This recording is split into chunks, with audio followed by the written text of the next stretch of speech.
No super serum. No blonde hair or blue eyes. You've got to do better, Senator. You've got to step up.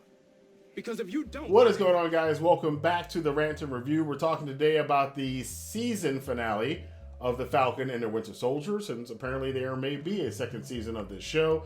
And right off the bat, I'm going to have to tell you guys my overall opinion of this finale. It dropped in a few places, but it did wrap up this entire series. And for a first season, or just one season of 6 episodes, this was a satisfying conclusion to the series. But we're going to get into more about why things were great and some of the things that weren't so great when we go through the rest of the review. Before we get further into this, though, I want to remind you guys that, again, this is YouTube. I'm sure you know that. If you're watching this on YouTube, or actually wherever you're watching this, if you are enjoying content like this, videos, breakdowns, reviews, talking about Marvel stuff, whatever it is, let your voice be heard in the comment box below with your comments about the Marvel Cinematic Universe on Disney Plus and some of these shows. We've now 2 shows down with WandaVision and The Falcon and the Winter Soldier. And of course, if you like this video, hit the like button, the subscribe button, and a notification bell so you know when more of these videos are coming out on my channel. So this last episode, we start off where we pick up where we ended with episode 5, and basically the Flag Smashers are coming in. They're going to interrupt these government officials, world government officials, the G whatever, the people trying to replace the dispersed people who came back after the blip and the snap or whatever. And they don't like it because, again, their whole agenda is that the world was better when they're actually on Thanos' side. The world was better when half the people weren't here. And now that they're back, things have gone back to the way they were before the blip, and we don't like it. We don't like it. It's too competitive. It's too mean. It's too not nice. And we're going to stop it and get rid of all these nations and all this other stuff. So what we are then tasked with is the fact that we've got Bucky coming in to deal with this. We've got Sam coming in, who just got his new Captain America suit from Wakanda, which we get to see debuted in this episode. And John Walker has made his own shield, his own makeshift bootleg version of a Captain America outfit and shield, and he's on his way to New York as well. So all roads lead to New York. Bucky's on the ground, he's dealing with some issues, and he runs into Sharon Carter, who we have found on the last episode is not quite who she appears to be. Of course, people are speculating who she was. She takes off her facial recognition, fancy-dancy magic software, and then she and Bucky fight on the ground. Falcon comes in through the window. The new Captain America suit looks absolutely amazing. Sam's doing a great job in this entire series. You see his maturation as he grows into the role of Captain America. And I think that was a great thing that this show did, and I hope that the show would do, is that from the beginning, when he gave up the shield, to the end where he takes it up, you see him grow into that character, into that leadership role that was always kind of there with him, but he was always, he wasn't an early addition. He came in phase 2 of the original Marvel Cinematic Universe, so it's taken a while for him to kind of elevate himself up, and that's just kind of what happens. He got the rub from Steve Rogers, and now he has assumed the position that Steve thought he could take. Carly, and she's kind of gone off the deep end with her crew, and they're not even really up with her cause. George St. Pierre is just there to kill Sam. They get into a little scuffle, but Sam gets away. He knows that this is not like what he's there for. And then we get the big reveal of the Power Broker. No surprise to a lot of people, the Power Broker did wind up being Sharon Carter, which adds a new wrinkle to things because a lot of people were suspecting a bunch of other people. I'm going to get into that nonsense a little bit later. But Sharon Carter revealed, Carly already knew. They'd already had a history, and this is the first time you've seen them on screen together, and Carly confirms it for the audience that Sharon Carter is in fact I was almost going to call her the Shadow Broker from Mass Effect. The Power Broker, pretty much the same kind of character actually. That Sharon Carter is the Power Broker, and she's been kind of manipulating a lot of this stuff behind the scenes. They wind up both shooting poor George St. Pierre, who then decides, when he overhears that she's the Power Broker, that he tries to extort her, and they're not having any of it. He winds up getting shot to death. Sharon gets shot by Carly just in time for the heroes to show up, and they see Sharon on the floor. They have no idea she's the Power Broker. And they just see Carly standing over her and Jorge St. Pierre with bullet holes in them, and then they have a fight. it becomes a philosophical fight because Sam does not want to fight back against her. He empathizes with her plight. She is, in her mind, fighting for the disenfranchised. And this is where I like what this show has done now, because they were pretty heavy-handed with the political stuff. And one of the questions that it raises is like, okay, you have somebody who's fighting for the disenfranchised, but what they're doing is not a good thing. And what they're doing is probably making it worse and just going to make more blood spilled, as opposed to finding a solution to the problem. And that's where Sam's philosophy and the philosophies of people like Isaiah and like Carly kind of conflict. And he's trying to find the balance here because he recognizes that they have legitimate points, in this case Carly, but the way she's going about it, it's just going to be worse than things were before. Carly does wind up dying, unfortunately, in this one. I kind of would have liked to see her character carry on as being kind of a force, because again, the political topics brought up in this show are very interesting.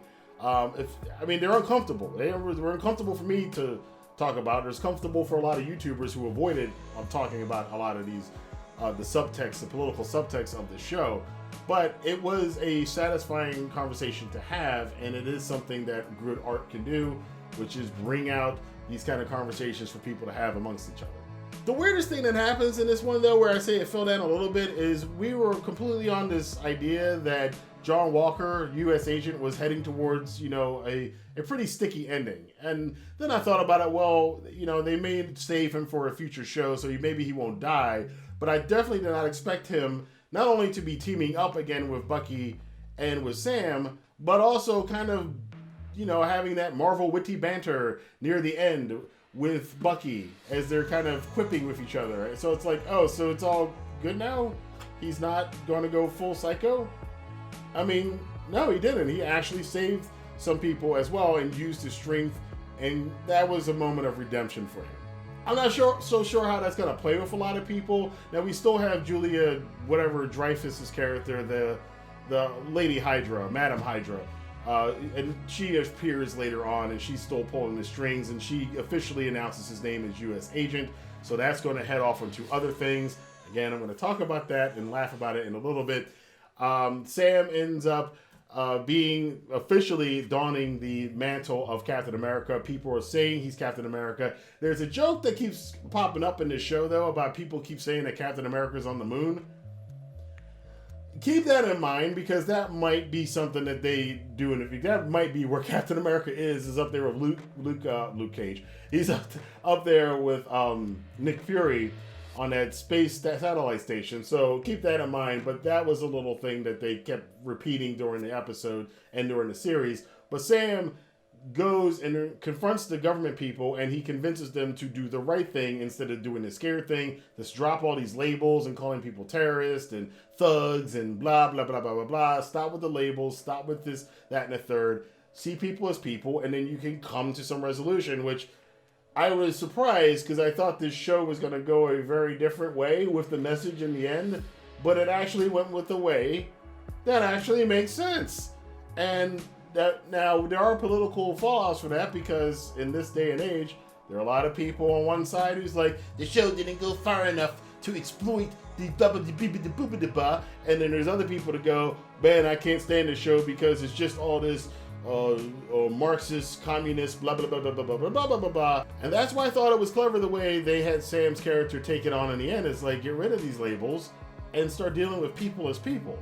And that, I said at that moment, and at that moment in time for me, he did become Captain America. He is officially Captain America now. The baton has been passed on to Sam, and they've done a magnificent job of that. That was the whole point of this show, is to transition us into a new Captain America, and I absolutely love the way they did it. We catch up with Bucky after all the brouhaha. He finally does tell the man whose son he killed that he murdered his son. It was handled very quickly, but he does also turn in that book that he had all the names written in, and he crossed out all the names. He gave it back to that psychologist that he was seeing and said he doesn't need it anymore. So that's a nice resolution to his story, but Bucky still got things that he needs to do, still has more stories for him in the show. Plus, remember, he's not exactly the favorite son, a favorite secondary son or cousin of Wakanda right now. They told him to stay away for a bit, so it's going to be curious to see where they're going to fit Bucky back into the storylines in the future, because there's a lot of stuff coming up down the line. Zemo winds up back in the... We do catch him on a raft in prison, and we did get a little scene where the last of the Flag Smashers, who were all super soldiers, were blown up by his butler.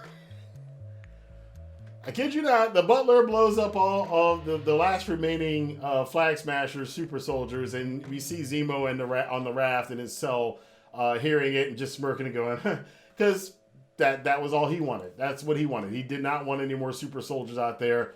Now, I guess Bucky's an exception. He'll let Bucky live, and Sam didn't take the serum. I don't know if Zemo, I would figure Zemo does know that John Walker took the serum, though. He'd have to know that. But, you know, so far, so good. Most of his mission was accomplished. But again, that's not the last we're going to hear from Zemo. And now let's get into the goofy stuff that goes on. Thunderbolt Ross!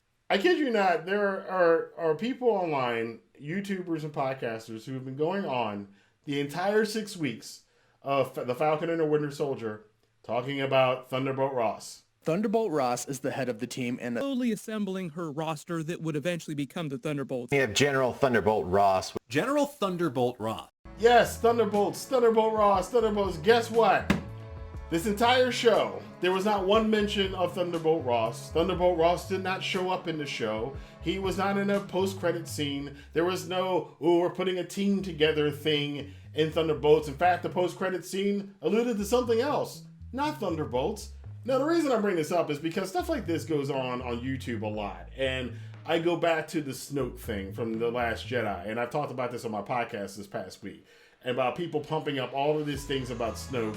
And then when it doesn't happen in the actual movie or the show, then people go, oh, that's messed up. They didn't do anything. Now, again, I say the Snoke instance, that was about 50% also Rian Johnson just being really terrible at writing that movie. But it was also a lot of expectations that a lot of fans made that they shouldn't have had. A better example would be back to WandaVision, where there was all of this stuff about Doctor Strange is going to show up, and Mephisto, or Nightmare is going to... And it turned out that none of that was there. None of that was in the show. None of them showed up in the show. And then there were a bunch of people who got a little salty about it online because a bunch of YouTubers and podcasters had been telling them that this was going to happen for weeks and weeks and weeks. The funny thing is, you shouldn't be mad at the people making the shows, because they never said that they were doing that stuff. What you should be mad at is all the comic book nerds who are online who told you this stuff because they were trying to write the show in their own head and thought they were going to be clever in case it did happen to go, haha, see, I am smart and I know all that's going to happen in the Marvel TV shows and you should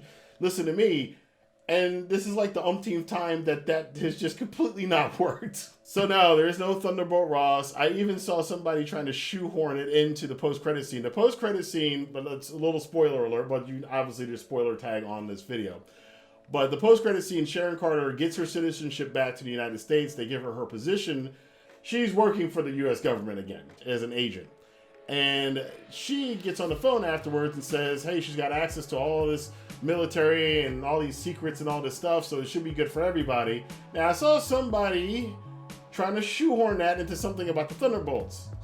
It has nothing to do with the Thunderbolts. It has everything to do with Armor Wars, which is something Marvel actually has announced that's coming up soon, and does tie into something we saw earlier with Rhodey, because we already know that Rhodey, who was at the beginning of Falcon and the Winter Soldier, is going to be key and central to the Armor Wars show when that comes out. So this is a setup for Armor Wars. It's not nothing to do with Thunderbolts. So if you want to find out, dig anything up, you know, the Thunderbolts thing, leave the Thunder... Oh, God, I even hate saying the word now. Leave that on the sideline, and you might, if you want to kind of read ahead and skip ahead, for those of you who don't read comic books, like I don't read all the comic books, I would probably go check out stuff on Armor Wars now, if you want to kind of know where they're going with this whole thing with Sharon Carter and Rhodey and everything else about her having access to all this military weaponry now from the U.S. government.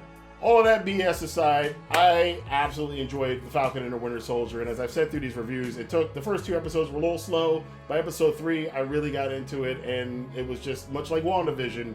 Once you got into that point, it was just boom, boom, boom, boom, boom, all the way to the end with a great, satisfying conclusion to the show and some hints as to what's coming up further in the Marvel Cinematic Universe. Now, after this, we have Loki's show, which I am really looking forward to. I think I was looking forward to the Loki show more than Falcon and the Winter Soldier or WandaVision. Watch should be the one that sucks, but we're going to keep an open mind, of course, and Loki's show starts up pretty soon, so I will be doing recaps of that on this channel as well. But I want to know what you guys thought about the Falcon and the Winter Soldier, or now Captain America and the Winter Soldier. Let your voice be heard in the comment box below. If you're new to this channel, definitely check out in the description box below. I got a lot of free goodies for you guys down there. Free 30-day trials to Amazon Prime. You can get up to 2 free stocks worth up to $1,850 a piece from Webull using my affiliate link down below. And you can also get some free crypto depending on your deposit from BlockFi using that affiliate link down in the description box below. Thank you guys for watching, and I'll see you guys next time for more news, rumors, and reviews here on the Rantin Review. Have a good day.